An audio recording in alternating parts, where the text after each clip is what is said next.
Special thanks to Horizon Therapeutics for sponsoring the Special Fathers Network Dad to Dad podcast, working tirelessly to research, develop, and bring forward medicines for people living with rare and rheumatic diseases. Discover more about Horizon Therapeutics' mission at horizontherapeutics.com.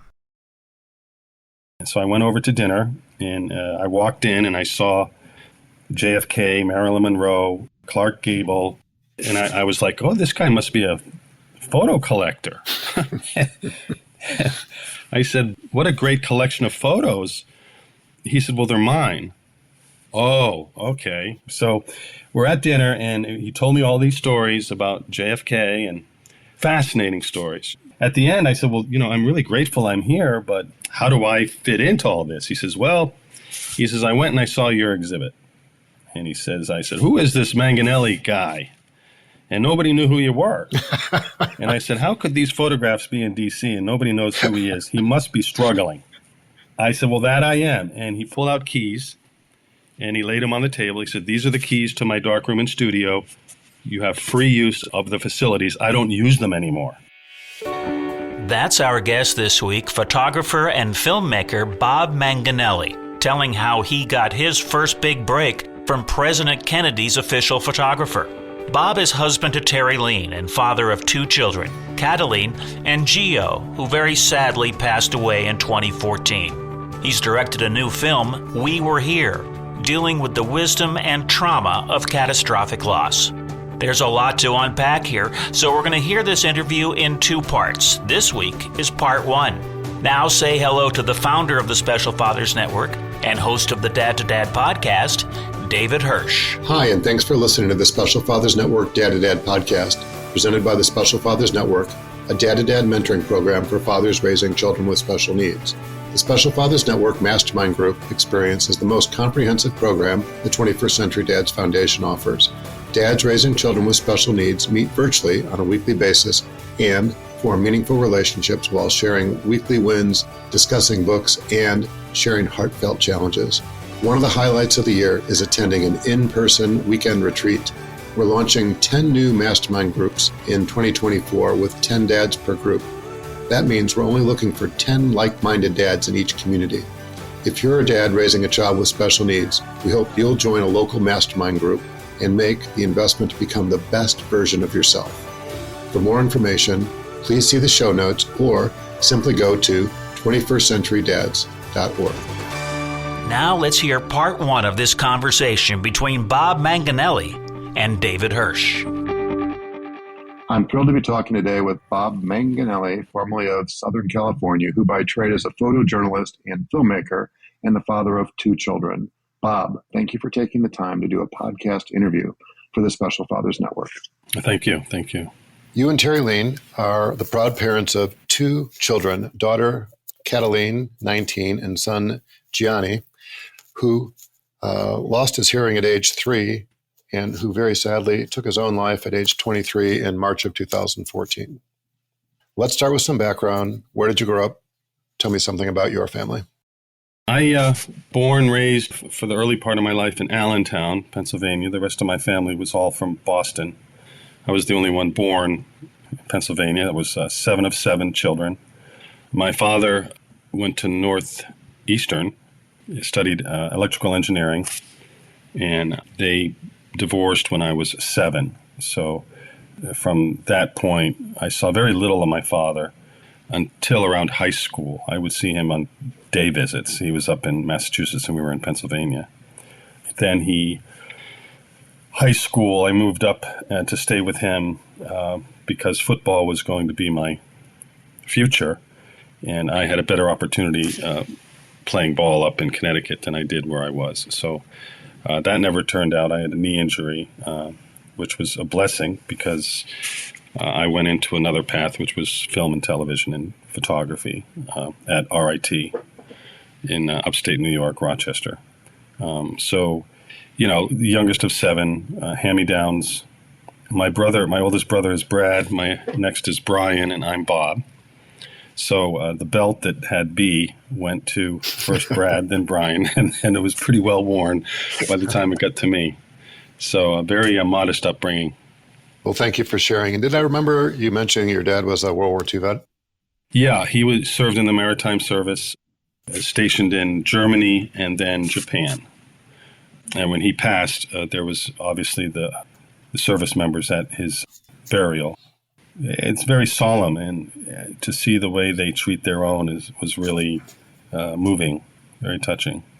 Yeah, well, I can remember that with my father-in-law first and then my dad passing. They were both in the Navy, coincidentally, and they had a military aspect to their funerals where there was a flag presentation and they played taps, and it's chilling, right? Yeah. To hear them say, we're here on behalf of the President of the United States to thank you for your, I get choked up thinking about it, your loved one's service, right, with the flag presentation. Oh, it is, yeah. It brings back fond memories as you recall that story about your dad.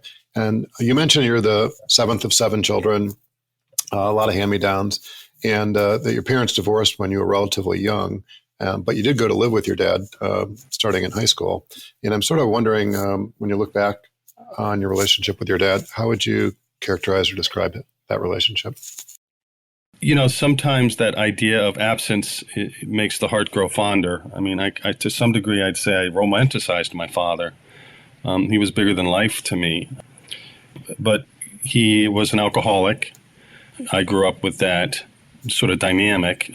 But, in his younger years, he worked hard, 2-3 jobs and through college and had children at a young age. And then midlife. He was adopted himself and didn't have much of a father figure growing up. So perhaps, that role model or influence or modeling wasn't perhaps there. He wasn't one to readily show his emotions. He was very intelligent, but really sort of kept an arm's length emotionally. I'm quite the opposite. Hey, I guess it was the generation perhaps to some degree. But he did enjoy watching me in sports. And I think he was proud of me when I made my first feature film. He came on the set and visited. And there was a behind-the-scene documentary being made of the making. And he's in some of it. So I cherish that footage to hear him. He was kind of like a proud dad. His son's a filmmaker. And I guess that's novel, right? So I'll just say one thing. He died of COPD. He was a smoker all his life, heavy smoker, never could quit. And at the end, he pointed to his body and he put the thumbs down, but he pointed to his brain and he put the thumbs up. I think part of his struggle was that he was very sharp to the end, but his body failed him. So very much a logical kind of guy, not a very emotional guy.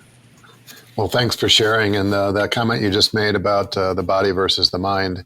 And we don't have a choice, right? One is probably going to go before the other. But having witnessed 3 of our 4 parents pass, with a very short period of time, 5-6 years ago, I came to the conclusion that if you had a choice, I'd rather lose my physical ability and not my mind. That, as long as you're able to understand and communicate somehow, some way, that would be more important than my mobility or my physical ability. But it is something to reflect on as we get a little bit older. Going back to your dad, though, any important takeaways, a lesson learned or two that you've tried to incorporate into your own parenting? My dad was very bright, and he would not speak much, but when he did, it was oftentimes really spot on. He also lost, a daughter, my sister. And I think when I lost Gio, I think I kind of did this sort of reevaluation of his process. And I understand it at a much deeper level now. But he would come out with some things every once in a while. Like he would say, at the age of like 50, 57, he had a grandiose vision of what his life might be. And he said, at some point in time, you realize you're not going to be president. And it was a humbling kind of thing. And then once time he said to me that we're born alone and we die alone, and in between is memory. So from a cinematic reading of that, again, the older I get, I think some of the things he said resonate differently with me. But I must say that I had a lot of anger in college because I was the brunt of his peak of alcoholism.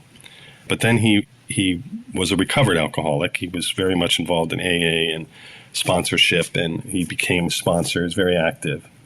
So, yeah, I mean, none of us are perfect. But as I get older, I think I'm growing a little bit more accepting of his ways. Yeah, well, thanks for sharing. And that point you made about losing a child, my recollection was your sister Robin, who would have been 2 or 3 ahead of you, died before you were born at a very young age, right? 17 months or something. Yeah. You don't know how that affects somebody, right? Can't really know. You don't want to know. Exactly. What it's like to be a parent who loses a child under any circumstance, whether it was super young, like your sister Robin, or in your case, with Gio in his early 20s. But that does put your understanding of somebody else's situation in perspective if you have a similar loss. Yeah. You're going through a grieving process yourself, and then you start to reflect or imagine, oh, I guess my dad would have had a similar experience, right? And he might not have talked about it, right? Especially if he wasn't an emotional creature or somebody who, wore his emotions on his sleeve.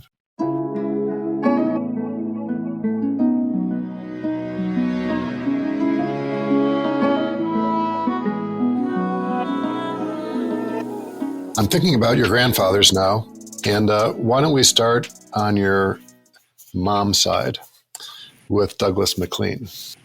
Douglas MacLean, born in Canada, immigrant from Scotland, came into Boston as a teen. He's the only one that left the nest of the MacLeans. Not schooled, he was a bartender all his life in the heart of Boston. Cheers. Yeah. And he too had his demons, his alcohol demons, apparently. He passed at the age of 68, and I was just out of undergrad. I was 23 years old. So I took a deep dive into the MacLeans when he passed. I wanted to know more about that side of the family. His father would be my great-grandfather, was Lowell MacLean, and he was a sea captain. He helmed a 3-mast ship called the Pearl. It was a trade ship that went from New York, Boston, London, Paris. It's interesting to see, the first mates on the Pearl were also MacLeans. So they were all my relatives, and there's pictures of them. I mean, it's almost like you open up a GQ magazine. There's all these handsome, rugged guys on a ship, and I'm like, whoa, I'm the descendant from these guys. So let's talk about your grandfather on your dad's side. You'd mentioned that your dad was adopted at a relatively young age. What's the backstory there? My aunt, we called her Nana, Evelyn. She had a big box of photographs and different kinds of collectibles from the family, and he found a death certificate, and on it was Allison Manganelli. And he went to Evelyn, who he thought was his biological mother, and said, what's this? And she said, well, I always said when you're old enough to ask, you're old enough to know. Your real parents are Robert Manganelli and also last name Daler. And she lives in Washington, and Robert is in Stoughton, Massachusetts. So my father went and tried to connect with his real father, and he was rejected. The real father didn't want anything to do with him. He took a letter and he threw it away, ripped it up and threw it in the trash. And then Arnold, who was my father's uncle, reached out and invited my father to lunch. And my father went, and Arnold told him the entire history. They had 2 children. Allison was stillborn. She came after my father, and they never married. So Arnold confirmed everything. And when my maternal grandfather passed, I went to the phone book and I looked up Robert Manganelli, and he was in Stoughton, Massachusetts, and I dialed him up. and his wife, Margaret, answered, and I said, "Is Robert available?" And she says, she's very dead silence at the other end of the phone. "Who's calling?" And I said, "My name is Robert, and I believe that Robert's my grandfather." More silence. I said, "Am I a harbor bearing bad news?" And because she didn't sound too happy. And she says, "I've heard the story, and Robert denies it." So I said, "Well, can I call you back and let me check my sources?" Which I did, and it was confirmed. All of the things that she talked about were confirmed again by my parents. And so I was debating, should I or shouldn't I call her back, because I wanted to take on my blood name. So it was a Sunday afternoon. I said, "I'm just going to call, and truth can't hurt." And she had just walked in from church. She was praying to St. Anthony that I would find what I'm looking for. And as she was coming to the front door, the phone was ringing. It was me calling her, telling her. And I said, "I want to take on the name." I said, "but I'm not going to do it without your blessing. If you have an issue with that, I'll gladly forego." And she said, "You sound like a nice young man. Your grandfather would be proud of you. By all means, you have our blessing." So I added my Manganelli to my name. And I'm the only one in my family that's done that. I just never felt like a Mulkern. It wasn't me. And so when I did that, I kind of felt like, well, at least because they never had children. Robert never had children after that. Arnold didn't have children, and the oldest daughter didn't have children. So I was the remaining of this family tree, and that kind of made me feel like purposeful to some degree. How old would you have been at that time, Bob? I was 23 and a half. It was so strange to have a added last name. And then I took a deeper dive. My great-grandfather is Sinbad Manganelli. The Italian version is Sinibaldo, and he's from Santopolina, which is about a half hour up the mountain from the Amalfi Coast, little town, Santopolina. And there are a lot of Manganellis in the village. I think there's only 13 or 1,400 people that live there. Sinbad came over when he was 15, Ellis Island, the whole bit. The town is a little winemaking town. I'd like to visit it one day. I haven't yet. Okay. Well, thank you for sharing. That's a very colorful background that you have. And I'm still thinking about father figures. Anybody else that played an influential role when you were a young guy or perhaps as a young adult? It was my eldest brother. He's 7 years older than me. And he was saddled with, perhaps a responsibility that he was too young to be asked to be that. When you're the head of the household as a 14-year-old, power can get to your head. And I think to some degree, Brad unfairly was asked to take on a role that no 14-year-old should have to do that. But he was very instrumental in my sports. In fact, sports was probably my most centering activity growing up. Football was pretty much my sport. Team sports, I think, really do instill a certain discipline. It helps me today. And when I collaborate on a film set, for example, I'm part of a team. I might be the quarterback, but the quarterback on a field alone is not going to do it. Brad was my eldest brother was very insistent that I stay with football. Okay. Well, thanks for sharing. My recollection was that you went to Rochester Institute of Technology. You took a bachelor's degree in fine arts and photography. And I'm wondering, did you go straight to UCLA to get your master's, or did you have a stop or two before that? I took the time from the age of 23. I knew when I was leaving RIT, I knew I wanted to move into motion picture. I understood the still image, and it sort of progressed to the moving image. And I fell in love with my first film that really struck me and said I want to make films was a film by the name of Don't Look Now with Julie Christie and Donald Sutherland. Nick Rogue directed it. And he cut his teeth in still photography. So he was a still photographer, then a cinematographer, and then he eventually directed. So the film spoke to me on a visual level. So I knew when I was leaving RIT that I was going to go to grad school. And for me, UCLA was my school of choice.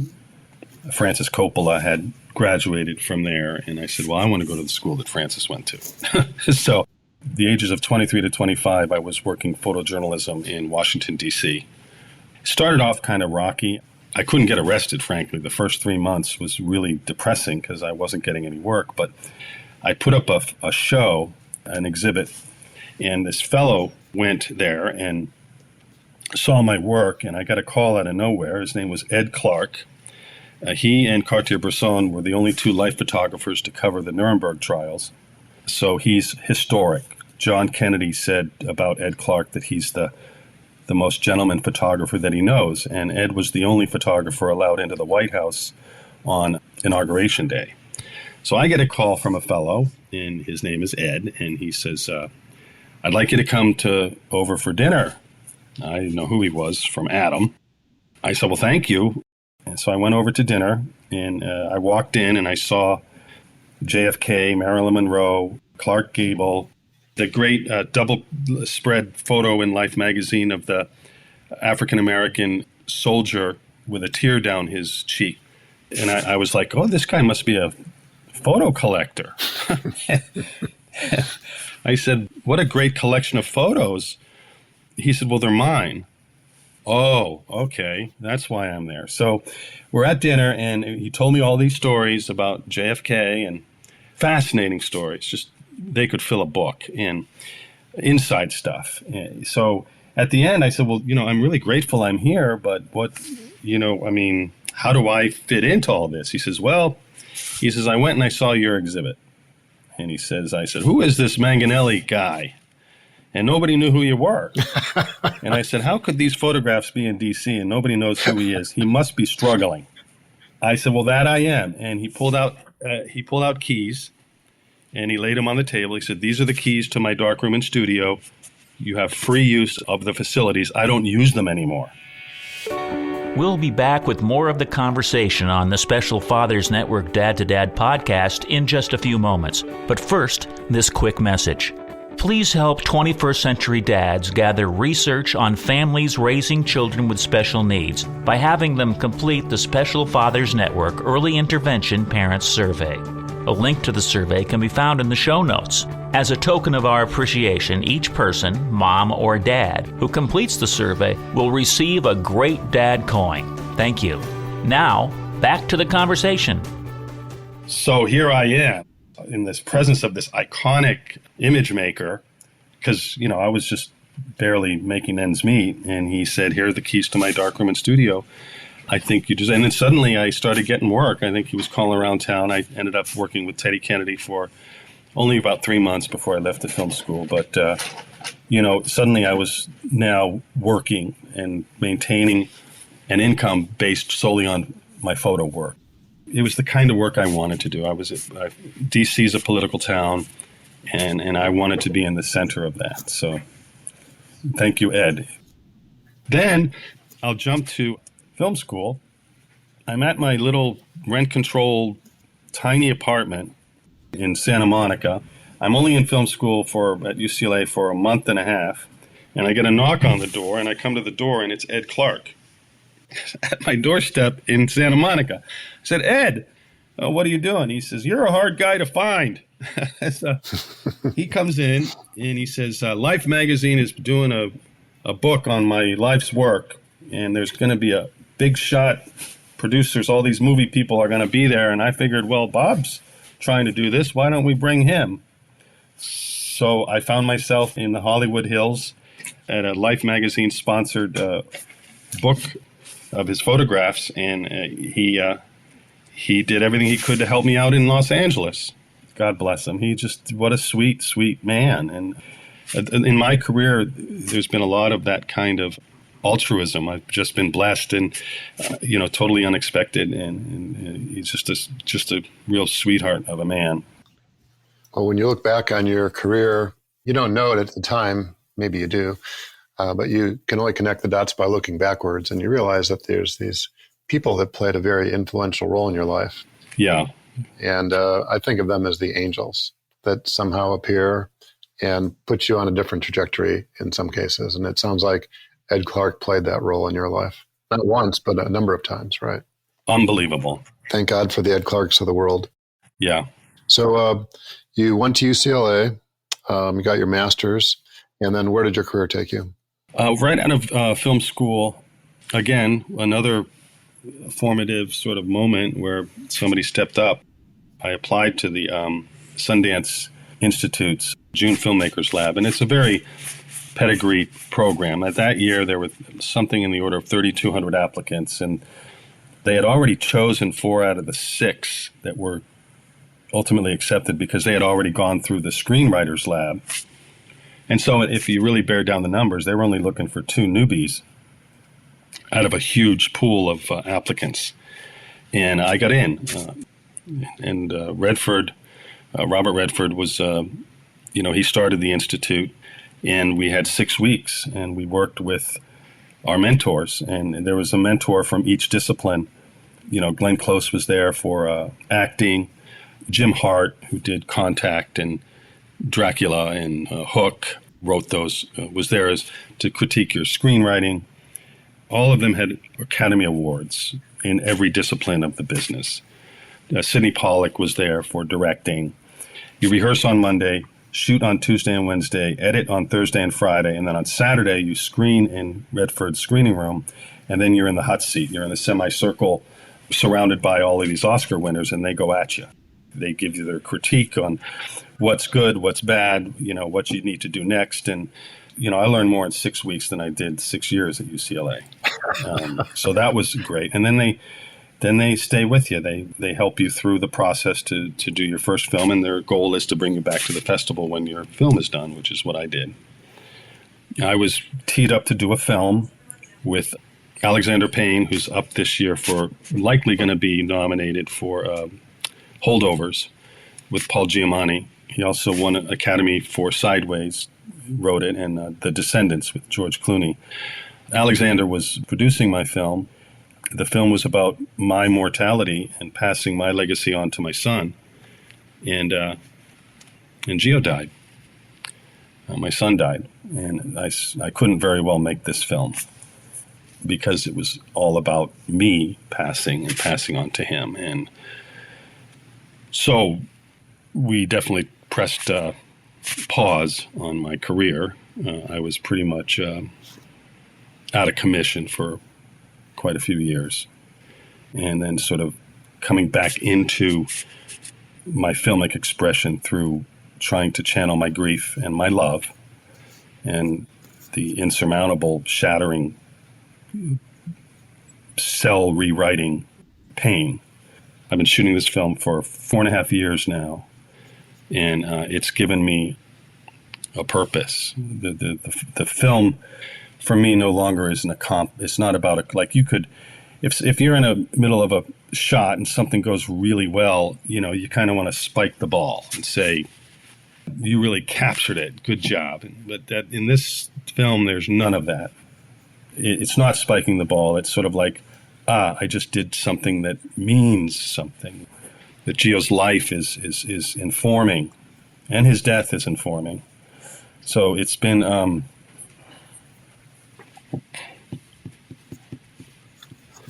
it's been quite a process.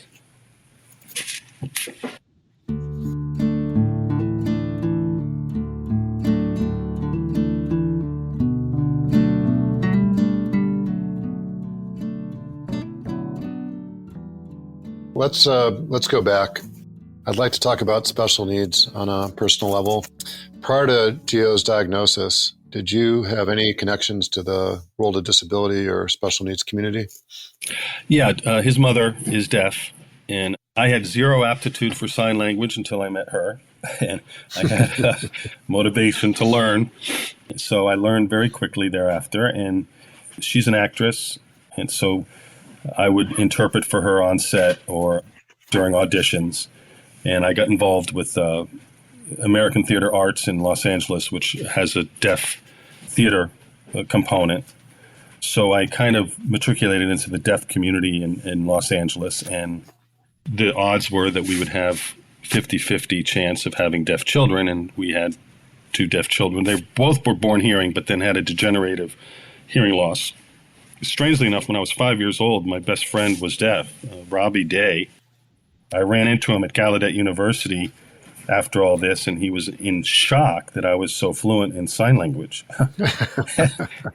It's funny how the world works, but Terrylene was involved in the very special arts, which is run by the Kennedy family, and she had won a playwriting contest that George Siegel came and did a one-act at the Kennedy Center.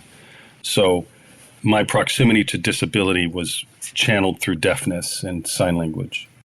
You had mentioned that both your children had hearing impairment. What is Kat's situation, and how did that come about? She hears a significantly more amount than Gio did.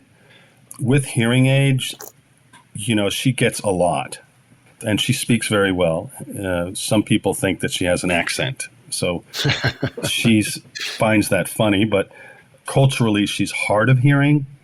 And hard of hearing kids have a very unique signature challenge in that they hear enough to be able to go to a restaurant and order. And so if amongst their deaf peers, they are interpreting for them. But the hearing world thinks, oh, they're hearing, and they're not. They've got a hearing loss to the point that it's considered deaf. So they have a real challenge with their identity. Am I deaf or am I hearing?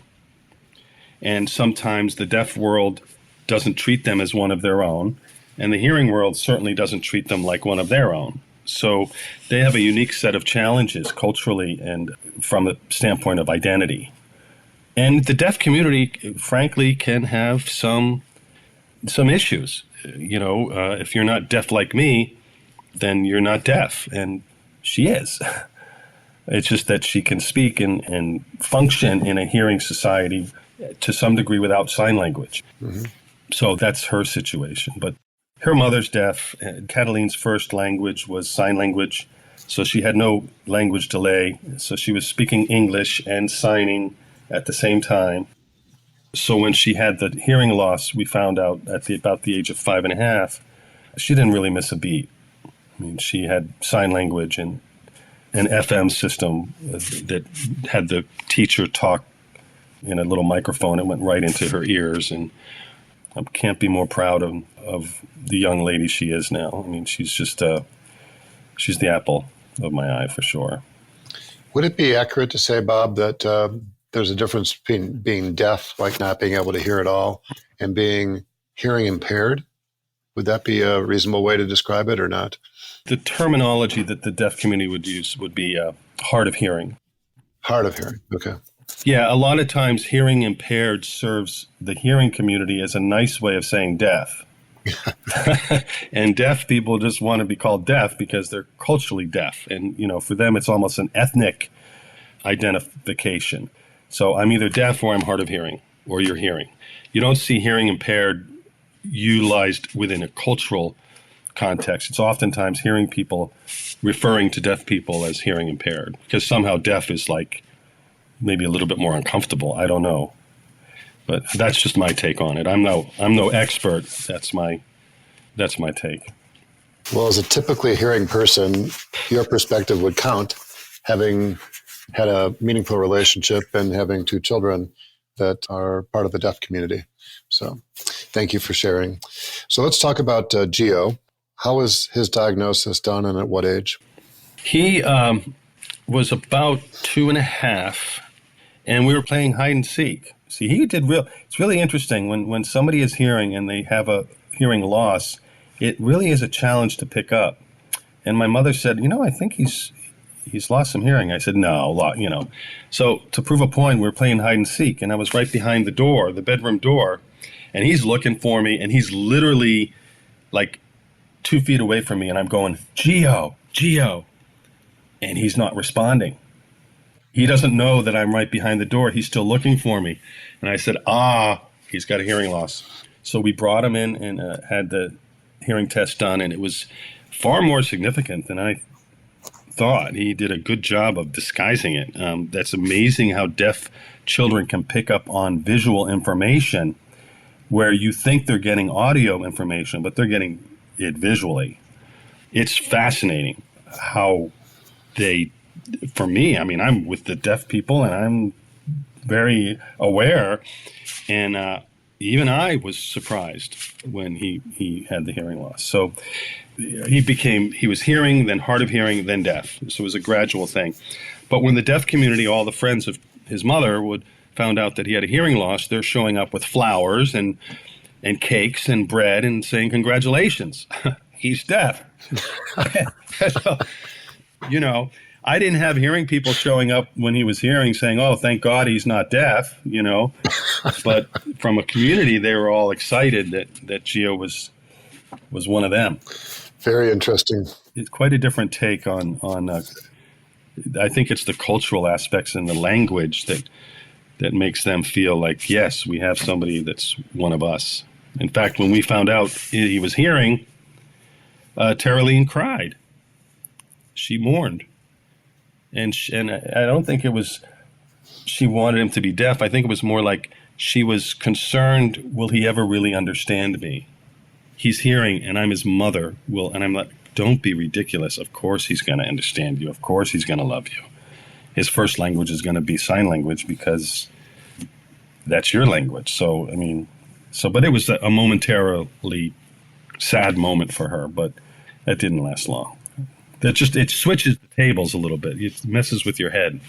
Yeah, well, thanks for sharing. That's very insightful about the deaf community sort of celebrating their deafness, like you said, differentiating, right, in a way that just seemed, if you're not close to it, like you have been, you wouldn't understand, right? Why would you have an understanding of that? Yeah. So you have this realization at his age, 2.5 or 3 or whatever, that he's losing his hearing, goes completely deaf, whatever number of years later. Were there any fears that you had as a dad, as a typically hearing father for your son, or was it not that big a deal since you're, sort of immersed in the deaf community? Well, to add levity, one time Gio said, Dad, sometimes it really sucks being deaf. And he happened to be very handsome. And I said, well, what would you rather be? Handsome and deaf, or amazingly unattractive and hearing? And he said, oh, you got a point. What I noticed, interestingly enough, the football coach to the California School for the Deaf at Riverside brought this up. He said, and they won the state championship that year. A deaf football team was beating all the hearing football teams. And he said, when a hearing football team gets beat by a deaf football team, it's a bigger sense of loss because they see deafness as less than. So they didn't get beat by a better team. They got beat by a team that was less than. And that's a hard pill to swallow. And I went, oh my God, you just verbalized what I've witnessed in Gio. When he was the worst kid on the soccer team, everybody was his friend. But during the year, he got better and better and better until he was probably vying for second place on the team. And he was challenging the first place guy.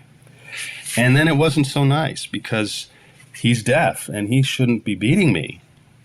So there's this weird sense of, well, you're deaf, so you should be deaf. And as long as you're less than me, you're my good friend.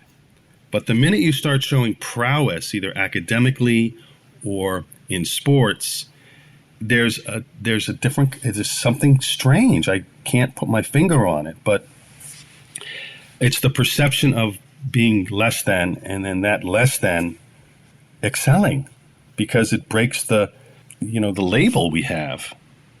I mean, I met Stephen Hawking because Caltech was recruiting Gio, and they brought him in when Stephen Hawking used to go to Caltech once a year. And I saw, genius disability. Here's a man who, is our generation's Einstein. He's almost got a moving caravan just to sustain his life. It was striking to me. I don't mean to go off on a tangent, but those are my thoughts in terms of my concerns for Gio.